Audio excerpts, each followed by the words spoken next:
to the Right Music channel. Hope everybody's doing well. Let me make some adjustments here. Yeah, that's nice. That works. Well, I hope everybody is doing fine this evening out there and had yourself a very nice week. I know I did. I really enjoyed the weather here in Amsterdam this week. It was actually really nice. It was the warmest October week they had on record. So, not exactly outside my shorts kind of weather, but it was okay. And another thing that I picked up this week, gear-wise, was this reverb from Hall of Fame. I'm sorry, TC Electronic Hall of Fame, the HOF, as it's known. So we're going to talk about that a little bit tonight. Whether you're watching this live right now or whether you're watching the rerun later on, I want to say thank you so much for taking the time to do so. I appreciate it, and I always enjoy having these discussions every Sunday. We're doing it a little bit early tonight because there's a time change here. We actually lost an hour. Hey, Ben, how you doing? Hope all is well in your end as well, Ben. We had a time change here, so we lost an hour. So this weekend, yeah, we're doing a little bit early here, but for you guys, it probably seems like the normal time. Next week, I believe in the States, they catch up in the rest of the world, so we'll be doing it at 11 p.m. Central European time instead of 10 like right now. Good evening, Mickey. Glad to have you here. So interesting week. I'd like to get started tonight mentioning two channels. Let me get my notes here. Hey, John. Hope all is well with you too. Let me make an adjustment here again. Yeah, I like that better. That works. Yeah, it's much better. There's two channels that I'd like to discuss. They are something that I've been trying to do here. I kind of stopped for a little while there of talking about other channels that I like just to get started here. And to try to encourage you to go over and check them out and maybe support them by subscribing as well.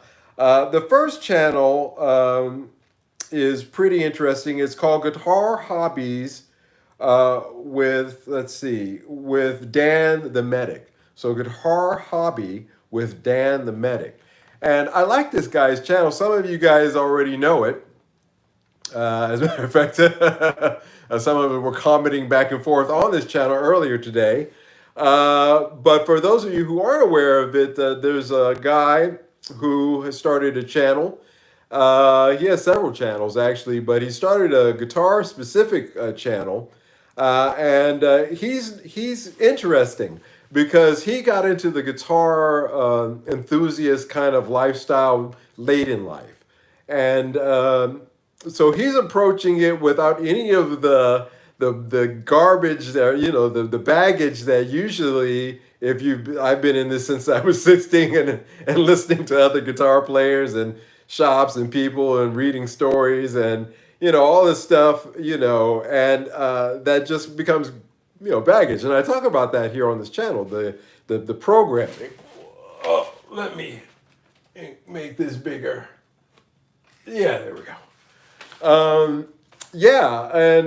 This guy, he doesn't have any of that.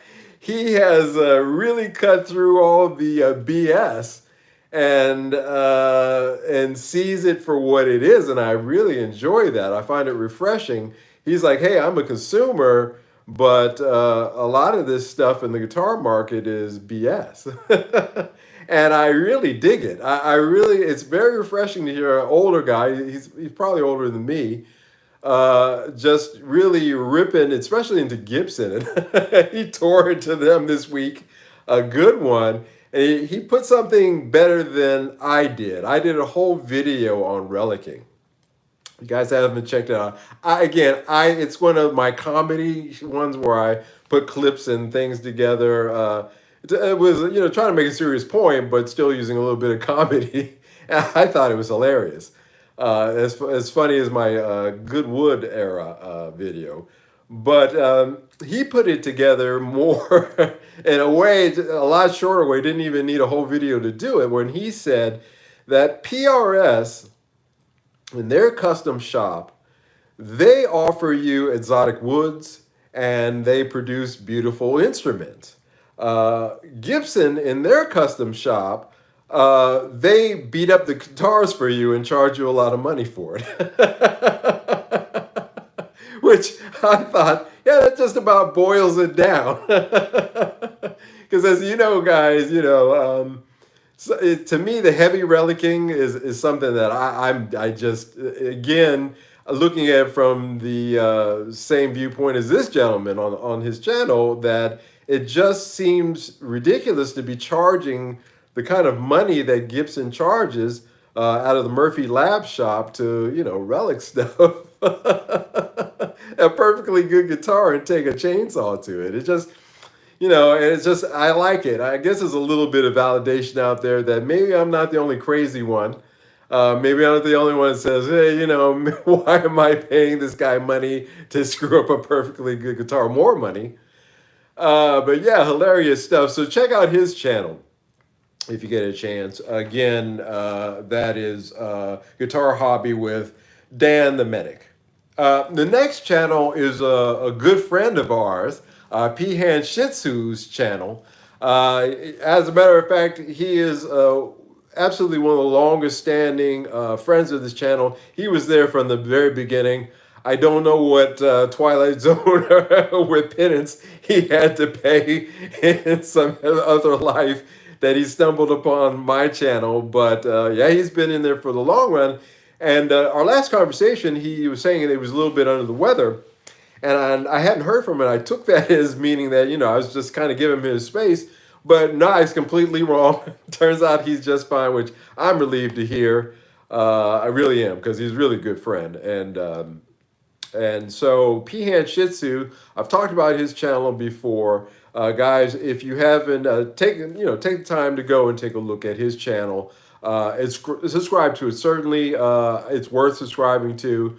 A lot of interesting, not just guitar stuff, but a lot of life stuff. Just a lot of living stuff that I like. It's very refreshing. All right. That's where we're at. Now, recording in the 80s and 90s is the main discussion of tonight's topic. It's the main topic for this evening, is what I'm saying. And I brought this topic up to talk about briefly because I want to get onto some other things. I like a brand new guitar to look brand new. Yeah, dig that. And he gets into it again. Before I get into the next subject, just to go back on the last one, he said his statements regarding nitro finish and poly finish, you should check them out. It's very interesting because it isn't entirely true. A poly finish will keep, as long as you don't drop it, ding it, or, do anything destructive to it. Otherwise, take good care of it. A poly coated guitar certainly will keep its coat a lot, its color, its sheen, its luster, its newness for a lot longer than a nitro one. Now, some people dig that about the nitro, but the nitro, again, doesn't make it a better guitar. That's not what it is. It becomes a preference as to whether or not you want that aging or whether you want your guitar to look good the same way that the day that you bought it. And those are both valid arguments. I don't have a problem with either one of those, but let's not conflate nitro with somehow being better than poly. No, that's not the issue there. The issue is really, as I said, do you want a guitar that's going to fade in the manner that a nitro one will and is really susceptible? You hang it on the wrong material and it will mark your finish. So it's a very delicate finish, as opposed to a poly, which is a little tougher and will keep the guitar looking really good for decades, honestly. So again, that's what that's about. But he gets into that, and I enjoy that. I find that refreshing, guys. I really do, because calling it like it is. Greetings. Hey. Well, you're always welcome here now on. You're stuck now with us. No, welcome. Welcome here. Thank you for joining us. yeah, guys, it's just funny to me. You know, I kind of laugh about the way that he cuts through the BS, and it's refreshing. So recording in the '80s and '90s. So I was thinking about that because I was setting up my recording pedal here, right over my shoulder here this week. As a matter of fact, this week's if you didn't see the post that I did for the channel, just to give you a little heads up that we're going to be talking about pedal boards this week on the regular channel program. And I was setting this up and filming it and going through it, and I started to think to myself, wow, in the '80s when I first got started, I worked with a 4-track Tascam machine that was using cassette tape. And some of those machines were sophisticated enough where you could do primitive overdubs on them. So you could get 6 tracks out of it. You could get, or even 8 tracks, but the quality is really bad at that point.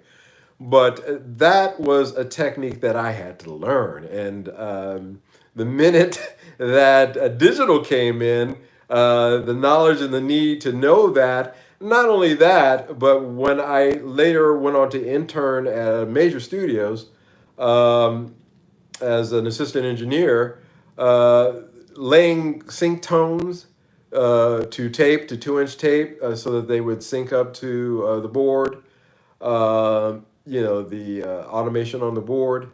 Um, you know, a lot of the things that I learned growing up in those studios is just it's not necessary anymore.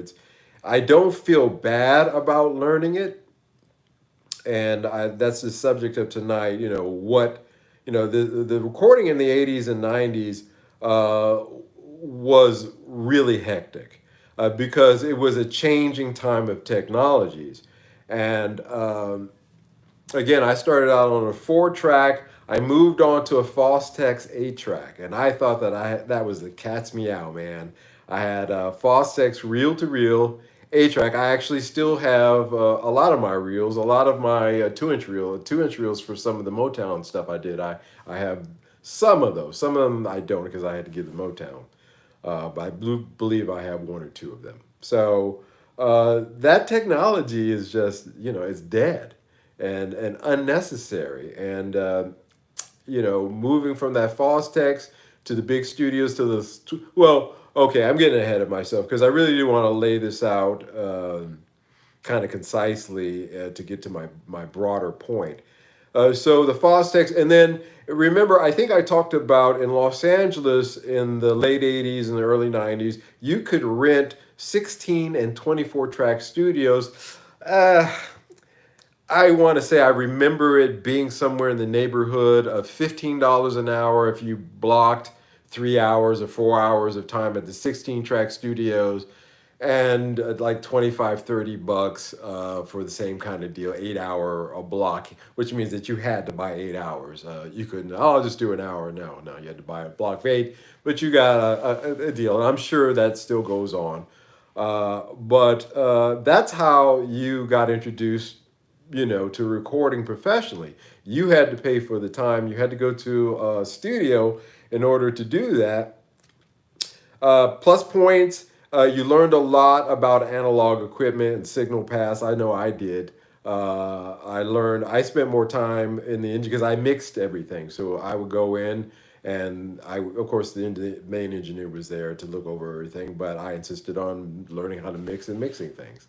And they were happy to oblige. And but nowadays, of course, the need as an entry point to get into recording that no longer exists. You have DAWs like the one behind me on the screen. So all of that knowledge, all that time, all that energy that I put into learning how to work SSL board, G Series, G Suite board, G Series board, um, and a lot of that has fallen by the wayside. Now, Nowadays, applying it to modern techniques, like I said, because I'm aware of a lot of the hardware that a lot of these DAW, they have it, in the software to mimic a lot of their patches. I know relatively how that's used, where that's used. I know the signal path for setting up, buses. I know mastering bus. I know all of that, so I was able to translate that stuff, and that serves me very well to this day. But again, like I said, a lot of that stuff is gone away. It doesn't exist anymore. Another thing about recording in the 80s and 90s, because it was a transition time, um, DVD players were coming in, and the recordable DVD was coming in as a studio medium. But a DVD player cost about $2,000 when they first came out. I remember going to West LA Music, and see, they had a stack of them, a box. They were asking $2,000 for them. I thought to myself, "Oh my gosh, I would really love to check this technology out." I thought, but my gosh, 2 grand. All of my original training is most obsolete since things went digital, but we learn new skills. Well, yeah, I'm gonna get to that. Yeah, we can talk about that too. I agree. I have learned new skills, but I feel that I just feel a little bit of the irony of it, that a lot of those skills that I did learn growing up and were drilled into me, and as must and absolutes, are now gone. And I'm sure one day that this will be gone and something else will replace it that we can't even conceive. Because trust me, at that time, I wasn't even thinking about this kind of recording. And my dream was to get into the big studio anyway. There's nothing like being in a 32 or 48 track recording studio. Just the as an artist, you feel like, okay, this is where I belong. As a creative person, if it's the right spot, it gives you a certain energy. So I do miss that as well. I miss for example, Capitol Records. When Jock and I went down there to do some recording for an artist, I think they were Artesia or something like that, and we got the chance to go down to Capitol Records, and just to be in the house that Nat King Cole built, and to be get a little studio tour and see the big room where they do orchestrations, a real orchestration room, um, and to get to work there, stuff like that. You can't really replicate. So a little bit of a digression there, but all in the same vein, I think, Mickey. To your point, we learn new things, but there are some things that we have lost. I guess is my point. And so, what else was it like? Yeah.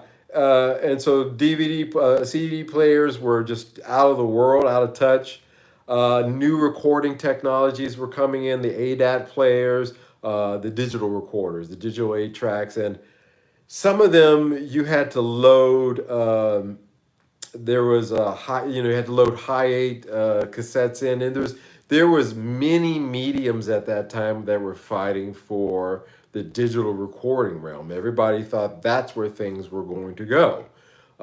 So you begin to move and learn how to work that, and the truth of the matter is that that's not true either. That wasn't the way to go, because again, this really took the place of that, and made that obsolete. So recording in the 80s and 90s was a wild thing. It was interesting because, like I said, the technologies where you had to stay on top of things, especially if you were trying to make your mark. And, you had to know the basics. And I had a recording session for a group that was headed by, I forget what it was. I forget what was the name of the group. It was an R&B group, um, and I got called in to do a mix session for them.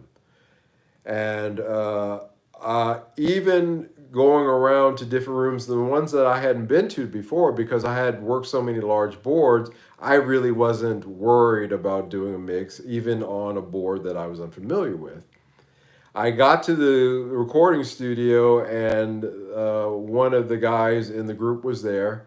Um, he was part or one of the Levert brothers. I forget the name of the group. It was an R&B group. Had a little bit of fame to it, but he wanted to use an early version of DAW to do auto, kind of an auto mixing thing, and I had no idea what the hell how to use that thing. I said that the little Macintosh computer was sitting there, and everybody says, "Okay, go to it," and I sat there, for a good half hour, doing my gain staging, wondering myself what, just setting everything and getting everything levels and just setting up the basic before I even tried to deal with this computer thing, and I'm sweating bullets because I'm wondering. I mean, this is a major R&B group on a major label, and you don't want to screw up a gig like that.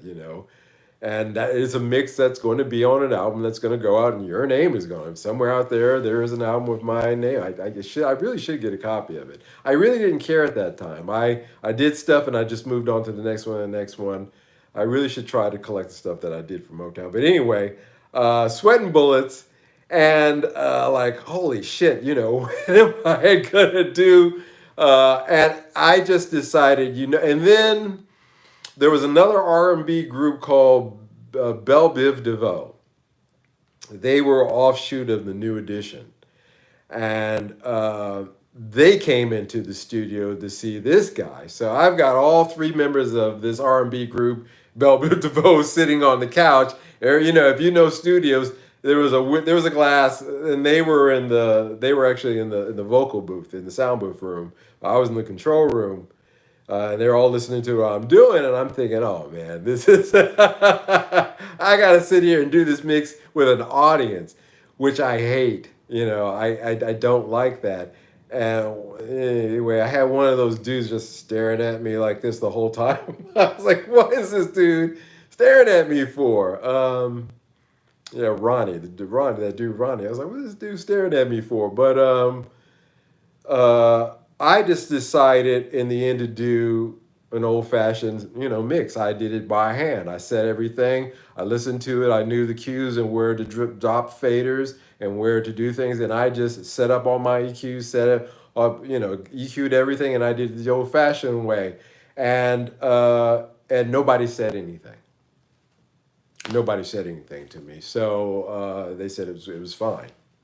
Obviously, I got paid, so it was all right. It went on the record. But yeah, never heard of Big Bud Smile. I'm amazed nowadays when I do the sound for bands on iPad, I just stand at the back of a room with full. Yeah, yeah. Imagine now, man, Mickey. That's crazy. Again, that big turn. But then that was my first encounter. And I want to say this is before I went. This was after I went to Japan, because I had my that's some that's one of BB. I never trust a big brother. That girl is Poison. Yeah, Poison is named that song. Yeah. So all three of those cats was sitting in the vocal booth. I'm sitting there at the mix board, and that dude Ronnie DeVoe, whatever his name is, just staring at me the whole time.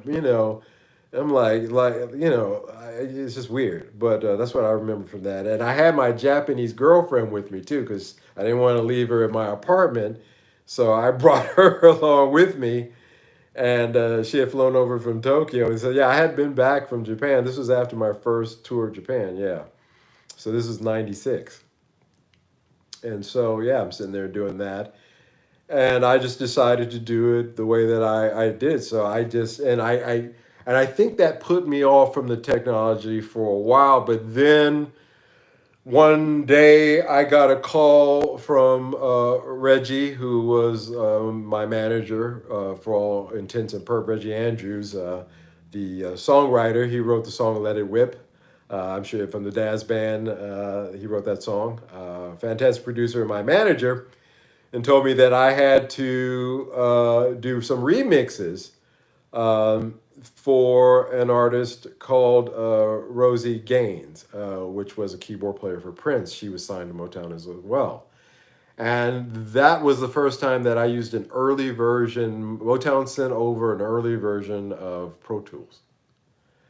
And Jock and I sat there. And I think we talked about this when I did the interview with him. You can check that out. We talked about this, and we both figured out how this Pro Tools things worked. I said, I had, and so I did the mix using that, and that was it really. After that, in Japan, I went to big studios. That was the only time. In the States, it turned into production studios, these really small rooms with a lot of computing power, a lot of keyboards and stuff like that.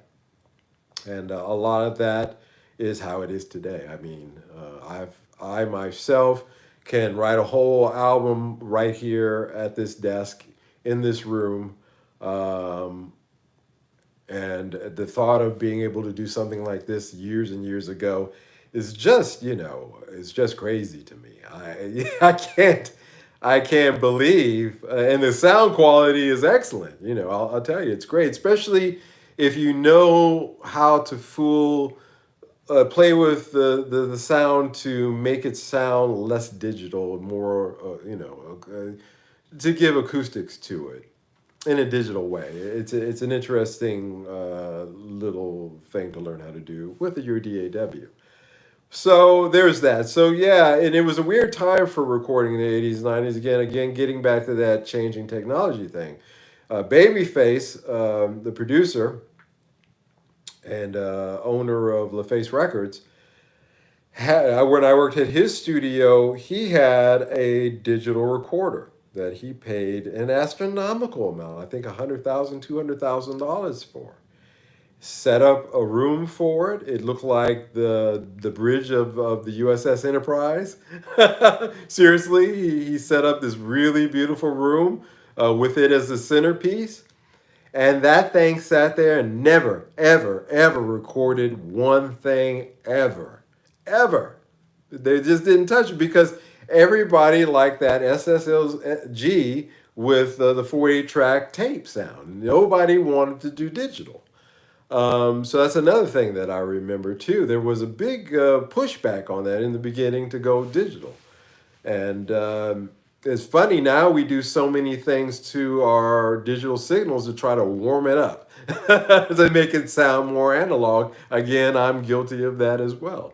So yeah, again, a little bit of a reversal there, I think, to be noted, sonically. But yeah, and dig that. They didn't touch that thing, and all the time that I was there as an assistant engineer, never once, never once. What else can I talk about on that subject before I wrap it up? Yeah, we had to stay on top of things. I like the digital recording. I like the ADATs. I like and Sonic had quite a nice thing that I like to use because they were modular. They were 8-track modular. So, you put the money together, you got yourself, and for cheap, you get a Mackie board, a Mackie 24-track board, and you're in business. You can go to town with that, which is what we had. We had a 24-track, no, a 32-track Mackie board, and we had 24 tracks of ADAT in our production studio when I was working for Reggie with Jock, and that's what we cut our teeth on. But that was still there was no Pro Tools or anything on that. That was playing live to tape. Still, we were using. Of course, MIDI to a certain extent, but really, even with the drum machines like the MPC 60, you were playing that. You were playing that live to tape. So yeah, quite a different scene than now. Quite a different thing. Now with drums, you get Easy Drummer, and you can go to town. I've actually never used Easy Drummer. Interestingly enough, I've never used it. I don't even own it. Now that I don't have a real drum kit anymore, I've found ways. I do have a drum pad, synth pad that's pretty cool. It's pretty good, and I have a real acoustic snare, and I can do snare replacements, things like that. So haven't really gotten into that, but again, you don't need a drummer anymore. At least for recording. He can eat a sandwich and have a cup of tea off in the corner until it's time to play live.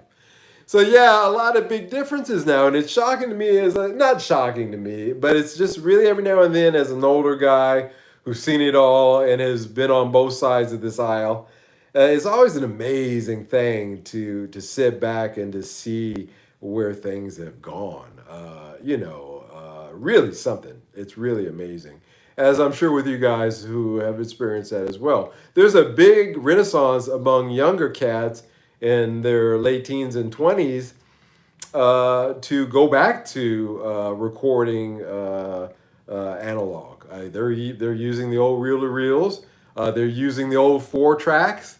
They're using a lot of stuff like that and trying to get back into the vibe of that. And I applaud that. I think that's great. I myself really wish that I still had that Fostax 8-track. I still think I gave it to my friend, the keyboard player Richard Turner. And I never got it back from him. I can't say why, but boy, I wish I still had that thing. All right, where are we at? Oh yeah, okay. Well, it's Halloween. Some brands are paying big bucks to make their new studio albums in old analog studios. Yeah, yeah, yeah. Because we've had 2 decades of looking at this and turning this around, and I think the general consensus has come about that analog really is, for its flaws, but it's those inherent flaws. It's that chaos theory. It's the fifth law of thermodynamics. That entropy that really makes some songs the way that they do. You know, I think that unfortunately we've turned that corner so hard that really going back to that kind of studio, other than for the very wealthy, because it really, it's or the guys who can go out there and scrounge and put things together themselves, do it on cheap. Other than that, just for the average hobbyist, I think this is still the easiest way to go. It's just the way it went. But yeah, I would do that. I would love to do my album that I just finished and do a 2-track master on it. That would be great to tape. That would be awesome. Ghost stories, guys. It is Halloween Eve. I'm going to tell you some ghost stories of mine. I've been promising this for a while. I thought this would be a good excuse to tell some of my on-the-road ghost stories. Yeah, I got some whoppers. Now, I'm going to preface this by saying this. I've said this before, and I'll say it again. If you travel enough in this world, if you go around enough and you do enough things, and you can go to enough places, you will encounter some things. Some good, some bad, mostly pleasant experiences. But sometimes, wrapped up into that, you'll also run into some things that you just can't explain. And you run into enough of those in enough different places, you begin to develop appreciation, as I said, a healthy appreciation for, let us call it, the more than natural or the supernatural. So I was renting a house in Blackheath, which is a section outside of London. It's near Greenwich Park. Now, if you've heard of the term Greenwich Mean Time, GMT, that's the location where that atomic clock is located that all GMT clocks are set to. I lived a 5-minute walk from there. I was renting a house. Actually, I was renting an apartment in a house that was an old Admiralty house. Now, the Admiralty House is where, because of that area, down in Greenwich Park, down at the bottom of the park is the old Admiralty, well, maybe not old, they may still use it, the maritime headquarters.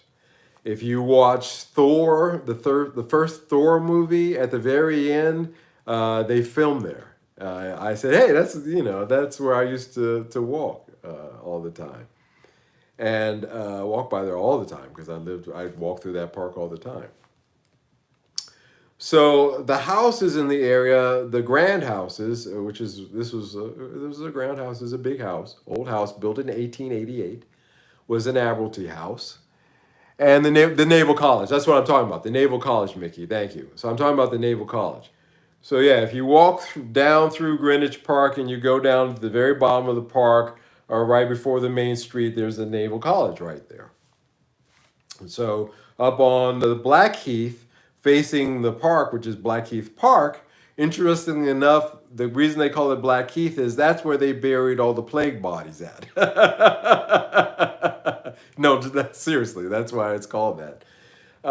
Living across from the Heath in this house, down in the basement, the family lived in the upstairs, the part of the big part of the house, the bottom floor and the three floors and that. And we were down, they had converted the downstairs into a flat. It was a 2-bedroom flat. And I rented that place. I had my studio, much like a small studio in a room, much the same size as this one, set up for that time, whatever I had. And another room was the bedroom. I had a living room and a kitchen, a full kitchen, a full bathroom with a bathtub. It was a pretty spacious area, a downstairs space. In the living room, and this is going to be important to remember later on for the story, there weren't a lot of windows. There was just slit windows because remember, it was a little bit slightly below ground. So the windows were very narrow, and you could look up outside, and you could see the front pathway. You could see the steps from the front of the house, and then the pathway leading out, and then the parking spot where the guy kept his Austin Martin. The guy had an Austin Martin. The owner of the house above, he had an Austin Martin DB8. I swear to you guys, that car was broke.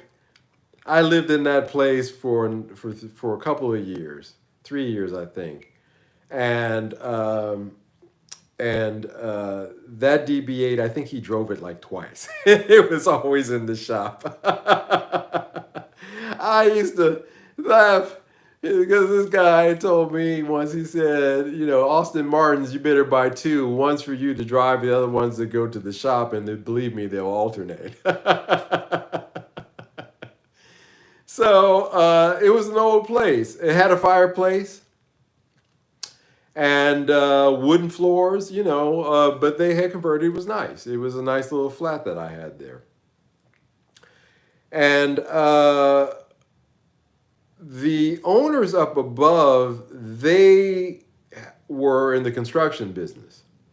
And they would go off to the Turks and Caicos. I think he was working on a project. He was kind of shady. They were both kind of shady. They were nice. Mom, dad, the two boys. He drank and yelled too much. He would drink and start, getting boisterous. It wasn't great. I mean, it was a real nice house, but remember, British houses the walls are about this thin. And that's just the truth of the matter, and that's also important to this story as well, that I could hear what was going on upstairs very well. And they would go off on holidays sometimes, and sometimes he would have his sister come and house sit the house for whatever reasons. And then sometimes they wouldn't. Sometimes, they'd just be gone. But generally, I knew that she was there because the lights would be on, the TV would be on, and this lady, older lady, older than I was at that time, probably same age I am right now. She would blast the TV, and I'd occasionally have to go up there and just knock politely and say, "Could you turn the TV down?" Well, one night I was laying in bed trying to get some sleep, and she had the TV blasting. And I said, "What the hell? This is just too much. I got to get up in the morning. I got to do what I got to do in the morning." So I put on my pants, go outside, go up the steps to the front of the house. You have to go through up the steps and then through up the back through the backyard and then to the front of the house. Knocked on the door. She said she comes, she opens up the door, and I said, "Hey, I'm sorry, but it's late and you're blasting the TV. It's kind of loud." She goes, "Oh," and she shuffles in the house. She goes over to the TV and she shuts it down. And I said, "I'm not trying to, to be mean or anything like that, but I can just hear it. The TV living room is literally right above my bedroom." And she says to me, "Oh, I'm sorry I'm playing it so loud, but my son is calling me from the upstairs attic and I don't want to hear his voice." I said, "Excuse me?" She said, "Yeah, my son I hear him calling my name from the upstairs attic and I'm trying to drown out his voice." I'm not kidding you guys. This is what this woman said to me. And I said, "Is he up there? Why is he up in the attic? Is he ill? Is a problem with him up there?" And she said, "No, he died 6 months ago on the A5, on a motorcycle accident." Okay. She says this to me.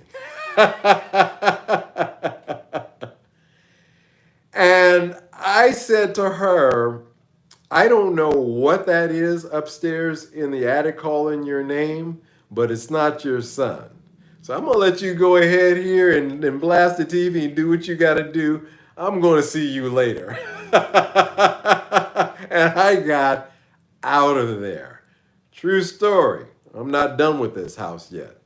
This was about 3 months in of me moving into this house. And one day I was sitting in the living room and suddenly this really bad feeling came over me, just out of the blue, just came onto me. Negative thoughts in my head, just completely just dim. And I sat there, said a little prayer, and it went away. And I thought that odd. And I was talking to the wife of the house, the owner of the house, one day. And we were talking about something, and she says, "Oh, sometimes this negative spirit just falls over me, and I just fall into this despair." I said, "Does that happen often?" She says, "Yeah, sometimes it just comes along out of the blue." Okay. One time, maybe a year or so and believe me, there were other weird things, just, uh, the typical haunted house type stuff. Lights. I'm coming home and I'm looking down into my apartment and the living room light is on, but I didn't turn it on. I get inside and it's off. Okay, that happened. Uh, this one happened about a year and a half in. It was a dark and stormy night. It was in the fall, and there was quite a storm coming up the heath, up through that area. Very close to Lewisham. If you guys are familiar with London, you know the area I'm talking about. And I knew that the owners of the house were not home, and I knew that nobody was watching upstairs because they specifically told me so, because they were looking for something to come in and ask me to keep an eye out for it. And I said, sure. They had gone off to Turks and Caicos to whatever this property this guy was working on. And so I was there in the house, and it was really stormy and super stormy. Like the wind was blowing, and the upstairs had shutters. I kid you guys not. It's just like an old ghost story, but the shutters were banging, boom, boom, boom, boom, because the wind hitting them, and I couldn't do anything about it because I didn't have the key to go upstairs and shut them. And, quite frankly, to be held to be damned that I was going up into that house anyway. To be frank with you, I was kind of wise to that. I was like, there's something up there. There's something up in that attic, is the conclusion that I came, that sometimes came downstairs and basically to screw with you, and that's just a fact of the matter.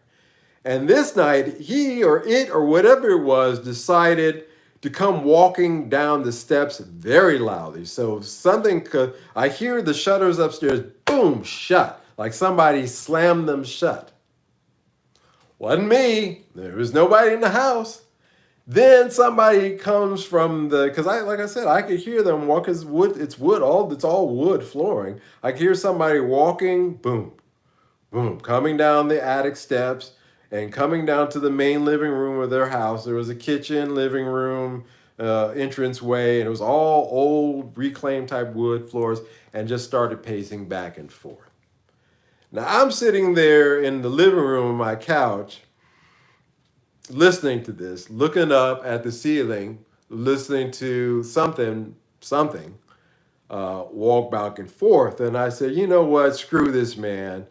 But it's storming outside. I'm not going to go outside in the rain and storm to check and see if somebody's there. I'm just like, you know what? I'm going to sit here on my couch and I'm just going to wait this out. And whatever it was upstairs would. Hey, Mickey, everybody finally made a live show. Bob, hey, welcome, Bob. I'm so glad that you finally made it to one of our live shows. Bob is a good friend of this channel. Thank you so much, Bob, for taking the time to show up. I'm telling ghost stories, man. I'm telling real ghost stories. I see some people dropping out. It must be getting too scary for them. But I figure it's Halloween evening, so I'll tell you some of my real ghost stories. This story I'm telling you is absolutely real. I'm telling you guys, I'm not fat. This is actually what happened. And pacing back and forth all night long. And finally in the morning, early in the morning, I hear somebody running from the top of their house, of an attic, down the steps, down to the ground floor, out the front door. Front door slams. Now I told you that I can see, even though I'm basement level, but had these slits for windows, pretty okay light, but not full windows. But I could look out and I could see anybody walking in and out of the front porch area. There was nobody there. I don't know what ran, and it came from the, like it was late for something, like somebody was just hurrying late, and they ran down the steps, out the front door slams, and that's it. That really happened. So that was my first real taste of something really super creepy, ghost story type kind of situation. Wasn't really happy about that. At the time that I was leaving, I went up to the main house when I was moving countries. I was going to the States. Oh, great. I love ghost stories and believe them depending on where they're coming from, Lowell, because I've had my own experience all right now. I want to hear your stories. Yeah, I'm sure some of us have. Yeah, this is a true story. So I went up to check out to go through the final docs with the landlord, because moving in and moving out in the UK is a gigantic pain in the butt, and so I had to go up and deal with that and deal with them. And she was there, and she had this other woman there, and this woman had a hippie kind of clothing, hemp type clothing on, and she was wearing a pentagram necklace around her neck, and in this hand she had a sage bundle. Sage you can bundle up, you light it and you burn it, and it makes a particular smell.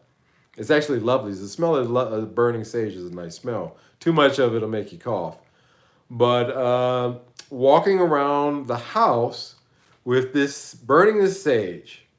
And I said to the homeowner lady, "What's up with this?"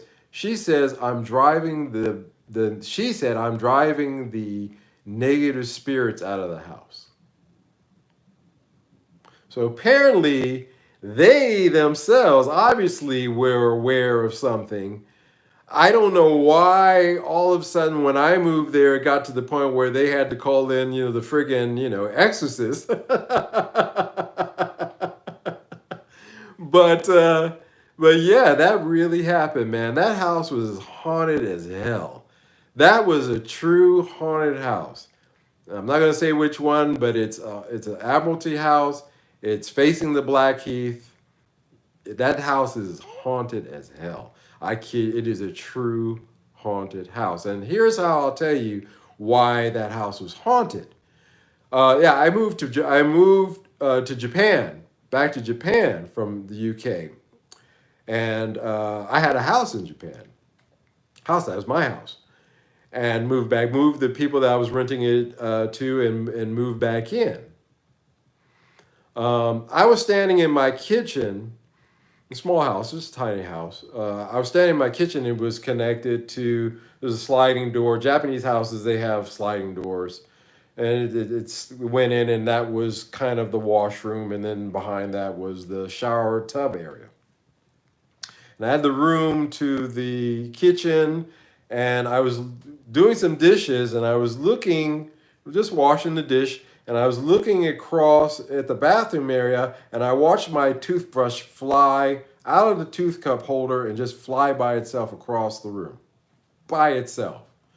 And several instances of poltergeist activity started occurring in my house, which before I left it was never there before. I suspect that whatever that was in that house in the UK, a little bit of it kind of attaches to you and brought itself back.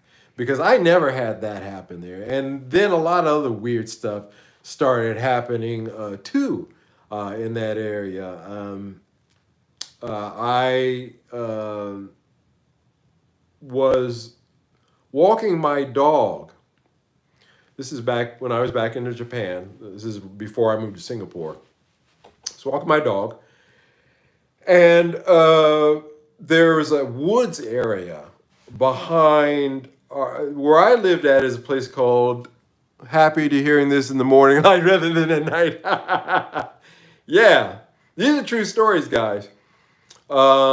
That house, my house in Japan, I don't know what it is.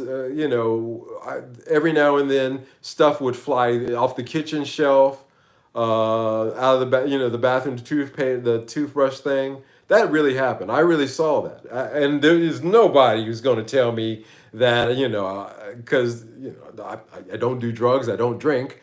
That's what I saw, and there's nobody that's going to, especially after my experiences in that house in the UK, I learned, again, to have a healthy respect for those kind of things because they exist. Don't know what they are, don't know where they came from. I have my theories, but I'll keep them to myself. But yeah, but they are real, and you do not want to mess with them because you don't want to mess with them. You really don't. Not a good idea. And everybody always says to me, well, if you knew it was like that, why didn't you just move? And I said, are you crazy? Did you know the London real estate market at that time in 2006, 7, and 8? That's why I'm surprised more ghosts didn't move into the house. Because it was crazy, they were renting out just about anything. I saw several properties before I chose this one that were just on hindsight, I really wish I rented them instead. So I was walking my dog in the woods because Churigan means center woods in Japanese, and that area I liked it out there because outside of Tokyo, it's about a 30-minute express train ride, 35-minute express train ride out there. So when I wanted to get away from Tokyo and the life there, I could get out there, and there's trees. There was small farms. It was really a pretty spot. There's a lot of places here quite similar to it if you go outside of Amsterdam. But I lived there. And in my neighborhood, in one part, they hadn't built any houses. All the old tree growth was still there. There was a major golf course there called the Sagami Hara Golf Course. I actually lived right, but my house was right behind the golf course. So that's another reason why there was a lot of trees. And I was walking my dog and I came to an intersection. So I'm walking this way and there's another path that goes this way. So I'm walking this way and there's another path this way. On this side of the path, there's some berry bushes, there's some wild growth here. It's been there for a long time, wild berries. And over here on this side is nothing but trees. And the road is not, it's not really paved. It's kind of a dirt road, both of the roads. So I'm walking this way with my dog, and I happen to look down the road down this way, down that intersection. Now, this was it was dark. There in that section, they do have some street lamps, but they're intermittent. So there are some sections where it's really dark back there, especially on a dark night. But I was walking. I was right at the intersection. So right there, there's a light. So there's a street light that they put there, electric light. So I was looking down the road, just turned my head for something had me turn my head, and standing there. Now, I'm going to say this to you guys, and I've never told this story publicly. I've told it to my family, and friends, but I've never told this in a public way. But I'm going to tell you what I saw and what was standing there, and you're not going to believe it. Standing there in the road was this thin thing. It was flesh, like dead flesh gray. You will think that I'm describing one of those typical aliens with the skinny bodies and the big head, and it did look like that, but not really, because the eyes were large. They were large, like VW headlights. But they were red. They were large eyes comparative to humans' eyes, and they were glowing red. And a thin body, hands and feet, thin body. I guess you could say it was what some people describe as an alien gray type thing. And this immediate feeling came over me of anger when I saw it. I can't explain it to you guys. Inside of myself, I became angry when I saw it. Like an anger came out, and I'm going to say this, and it's going to sound weird, but it was like a spiritual anger came out of me when I saw this thing. And it was just for a split second, and then I kid you not, it seemed like next to it where it was standing, the sky split down, split in two, like a static electricity. And it opened up, and it, quick as a flash, almost quicker than my eye could perceive, it stepped inside that closed, and it disappeared. I kid you guys not. I got the F out of there. I hauled ass with my dog out of there. But I never forget me staring. We stared at each other as I'm staring at you, and I wasn't scared. I was angry. It was a spiritual anger is the only way I can describe it. The next day, I had my dog, Hoshi. She's still here with us. Fortunately, I got here in the next room, and she's older now. I hear her bark coming from my TV room. I have these sliding tatami. I have a big sliding glass door that leads out to my deck, and that's covered by tatami, like sliding tatami. Now, my dog Hoshi, she doesn't bark ever. She is the quietest. She really doesn't bark. I can count on this hand how many times that dog has barked. And my cat, Ku, bless his heart, he's passed on now, since passed on, was in the house there. So I had Hoshi and Ku, my dog. They were my pets, my companions, and my buddies. And I heard Hoshi bark. I was in the bedroom. I come around the corner to Dimensional Traveler, whatever it was, man. I don't know. I can't describe it. I can just tell you that it was the closest thing that you guys could look up to see what I'm talking about is a typical alien gray, but not really. This they don't, when they do those things and they make jokes about it in car, like that Geico commercial where he's talking to the alien grays and whatnot. That's bullshit. If you really run into one of those sons of guns, it doesn't look like that, and you know it's bad. You get a bad feeling that comes across. You just automatically feel bad. I don't know if it's the energy that thing is, the vibrations those things give off. Same thing with that ghost in the house. You just get a bad feeling. But Hoshi barks. I come around the corner. Ku, my cat, is got his back to the slider that faces my deck, and he's bushed up. Like he's scared to all bejeebies. He's complete. You know how cats get when they get scared. They just completely here like a porcupine, just going everywhere. And Hoshi barks, and I look, and just as I clear the corner, she barked. I clear the corner. I see the shadow of something going off the edge. I couldn't see it because the sliders were closed. It was just a silhouette. Sun was shining through, so I could see the silhouette of the deck railing, something go over the edge of the deck.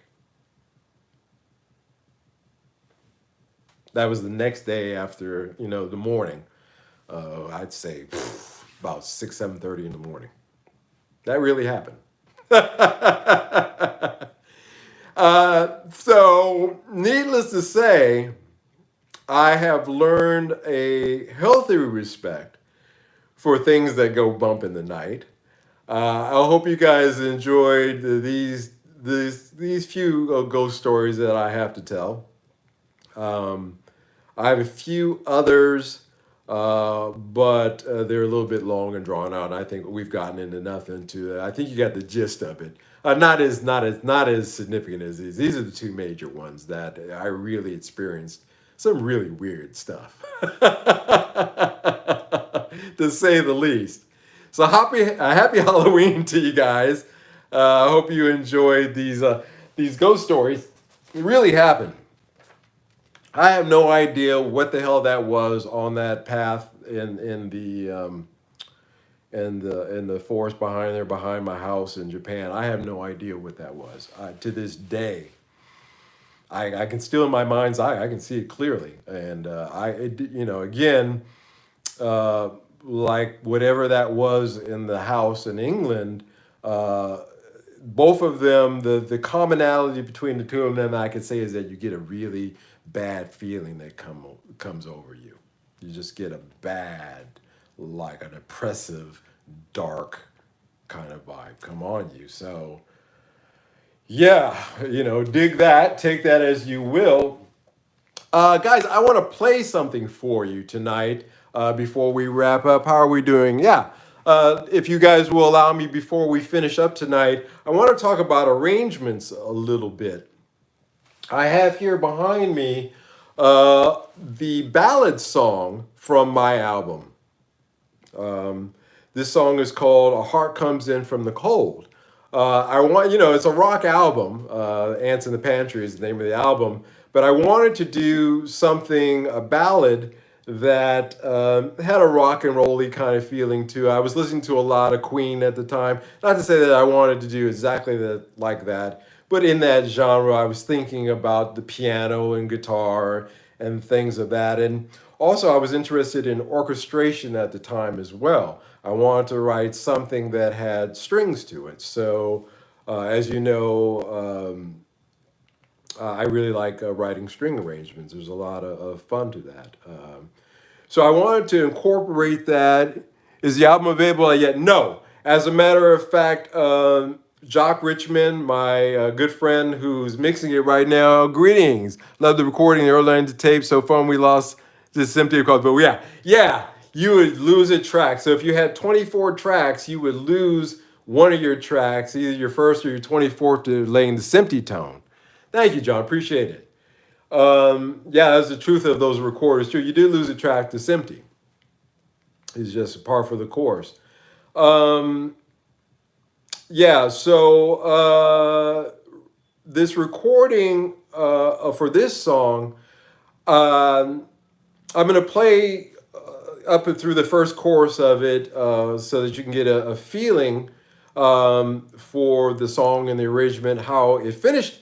And then I'm going to play to you how I first conceived it. I did different drums, a slightly different guitar work, and just a process. I don't usually, when I do an arrangement of song, generally I know what I want to do, but with this one I played with a few different ways of doing it that I want to talk about tonight. So let's listen to the first part. This is the album version you'll hear first. And this is Heart Comes In From the Cold. It's a piano ballad. Let's listen to it up to the first chorus. They say the angels cry and their tears turn into rainbows when a heart comes in from the cold, and love will keep it warm. He read a letter on the 1st of May and he fell to the kitchen floor. Goes to show you every man would cry when his heart goes out the door. But by the next spring he found a love that was so true. He discovered that time could heal old wounds. They say the angels cry and the tears turn into rainbows when a heart comes in from the cold, and love will keep it warm. All right, so that's how the album version. I hope you guys like that. How the album version turned out. A very four to the floor kind of drum pattern. A very nice melody with the strings accenting it. Now, I wasn't happy with this at first because I thought it sounded too schmaltzy and it didn't have a rocking groove to it. So I replayed it again. I did a different arrangement on it. I kept the basic piano part, but everything else I changed, and I came up with this. We'll listen to the same section, and just so you hear the differences between the two.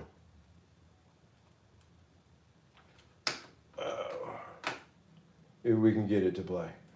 I think we can get it to play. Oh, hold on, guys. Let me see. No, I'm still there. Well, that's weird. Well, that sucks. I don't know why this doesn't work. Every time I try to do this, it doesn't work. Is the first one playing? Yeah, for some reason this one isn't. Well, that's weird, guys. Oh, well, that blows that demo. Oh, no. Wait a minute. No, it's not playing. I don't know why, and I don't feel like trying to figure out why live. Well, anyway, I did a different arrangement of that song. I'm sorry you guys can't hear. I'm really sorry that that happened. It played when I tested it before. I have no idea why it's not playing. But I did a different arrangement of it. And I want to talk about that a little bit, about arrangements in general. Kind of defeats the purpose if you don't hear the other one. But the drums were different. It was more guitar orientated, less keyboards. There was no strings in it at all. And it had a different rhythm pattern to it.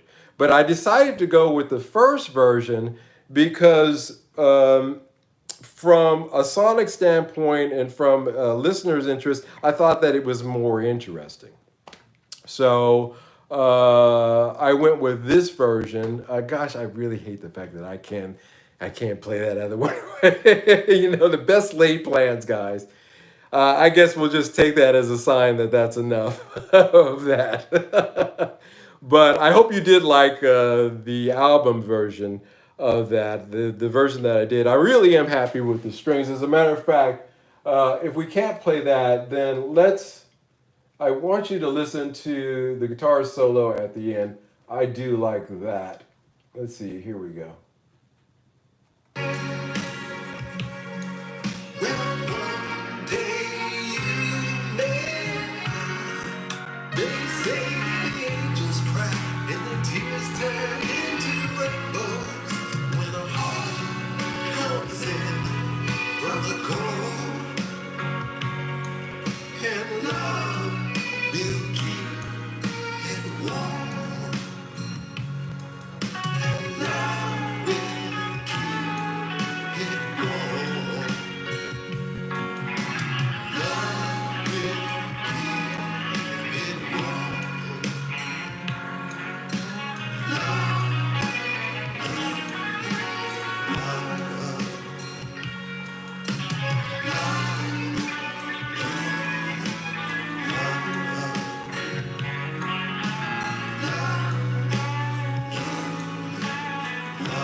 All right, guys. So, I like the guitar part, and that's why I wanted to play it for you. I like my guitar solo there at the end. That's actually the Epiphone 59 going through this pedal board right here. Sounds great. I mean, you can't tell me the difference between that and an amp.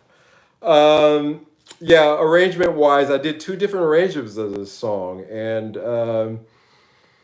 again with that second arrangement that's not playing here, I changed it up rhythmically. So the reason I talk about this and want to get into talking about this is to say that I use different instruments.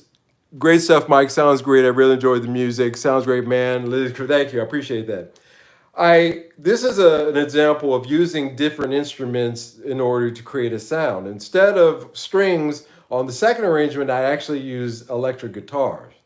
So and I changed the bass lines and I changed the rhythm too. I made it a little bit more staccato with the drums, and it totally changed the feel of the song. Really pisses me off you guys can't hear that. But think about when you're doing your arrangements to use different instruments. Try to do something that you wouldn't do normally. If you're used to writing something using acoustic guitar, instead of acoustic guitar, maybe use a pad or something else. Try different variations when you're writing a song too. As an experiment, not as a rule, of course, because if you're getting paid, you don't have time to experiment. But if you are experimenting, you're doing your writing and arrangements at home. For me, sometimes I like to take a song and turn it on its head and do it, a different way. And sometimes it works out. It didn't work out in this case. I guess maybe it's best that you don't hear the second version, actually, now that I think about it. But it's not bad. It's actually kind of rocking, but it's not as good. It's inferior to this one, is the conclusion. So I spent the better part of 2 days re-recording this song, vocals too. I mean, I kept the piano. I played the piano pretty much the same way, but I completely did a different arrangement, starting from scratch. Spent 2 days doing it, mixed it, sat back, listened to the two of them, and came to the realization that I did it pretty good the first time.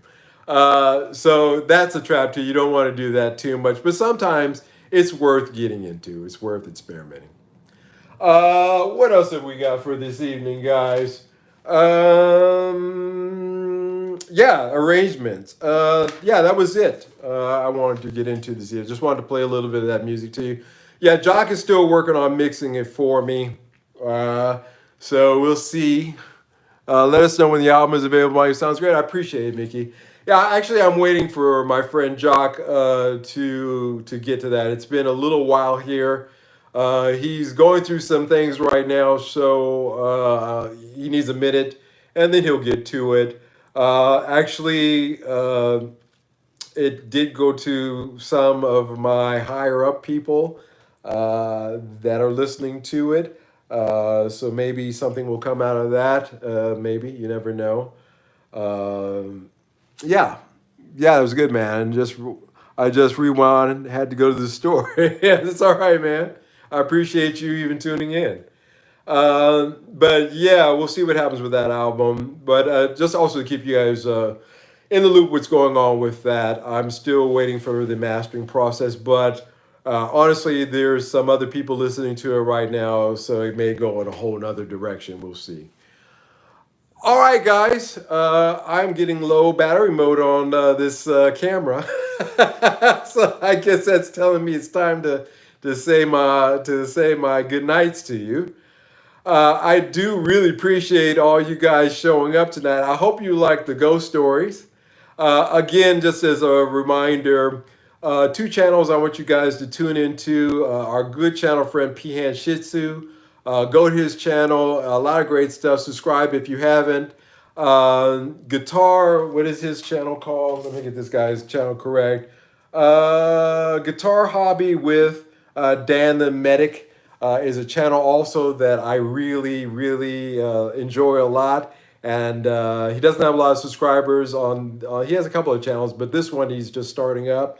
So go over there and check him out. I like his openness. I like the way he talks, especially when he tears Gibson a new one. Really interesting channel. This week we're going to be taking a look at this pedal board here. Oh. So if you guys know, this is my pedal board, and yes, the TC Electronics Hall of Fame showed up. And let me tell you guys, this is the reverb pedal that I've been looking for. The spring reverb, and he updated the Telecaster. No, the Telecaster is still in the process of getting itself to the Luther. Fern's been busy with some stuff. Again, another one of my friends whose life sometimes gets in the way. That'll get down to him. But there's really nothing that needs to be done too much with that. I'm gonna be honest with you. That Telecaster, it was perfect out of the box. There's a few things I'm gonna have him do, but yeah. But anyway, that Hall of Fame reverb, that's an awesome reverb. If you guys ever get a chance to take a look at it, this is the version 1 Hall of Fame, or HOF as it's affectionately known as. Looking at the 2 version, I wouldn't recommend it. That shimmer function they have is kind of like a stomp pedal thing, is unnecessary, and you lose 3 of the presets on the version 2 of this that I think are really some of the most natural sounding reverbs I've ever heard coming out of pedal, the ambiance mode and the spring mode. So yeah, I'm really happy with this. I think, guys, I finally found a spring reverb that works with my pedal board here. So couldn't be more stoked about that. So this week, we're going to talk about this pedal board, actually. I went through and I found inexpensive alternatives to building an exact same pedal board just like this one. So I'm showing you how to build a board like this, regardless of whether you're on this kind of budget or this kind of budget, how you can build pretty much the exact same thing. Not sonically exact, but close enough. With cheaper pedals. So I've already shot that. I will be editing that tonight before I go to bed, and you guys will be digging that this week. Next show, guys, next week, we're not going to be doing it early. We're going to do it at a normal time. We should be all caught up by then. So that'll be 11 p.m. Central European time, just like normal. This week we did a little bit early. And that's it, guys. I wish you guys a very good week. I hope that you take care of yourselves and be good. And I will talk to you soon. Bye-bye. Happy Halloween, guys. Don't eat too much candy. Have a great one, guys.